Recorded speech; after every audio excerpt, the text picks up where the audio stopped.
বন্ধুরা, এই স্টকটির দিকে একটু নজর রাখবেন। আরও এইচ এল এলটিডি। তো এই স্টকটা দেখুন অনেকটা পড়েছে। এই স্টকটা আপনারা যদি দেখছেন অনেকটা পড়েছে এবং এই স্টকটা কিন্তু উঠতে পারে, এই লেভেল পর্যন্ত আপনার যেতে পারে। তো এই লেভেল পর্যন্ত যদি যায় তাহলে 30% আপনার প্রফিট হতে পারে, নেট অ্যামাউন্ট 30% আপনার প্রফিট হতে পারে।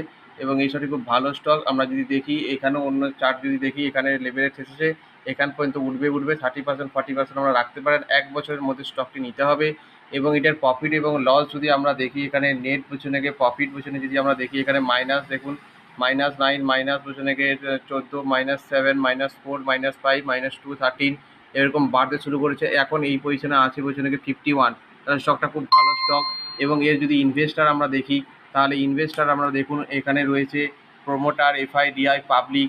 এবং সেই পাবলিক পেছনে গিয়ে জুন মাসে দেখুন প্রোমোটার 63% এবং 65 হচ্ছে এফআই এবং হচ্ছে ডিআই এত এবং পাবলিক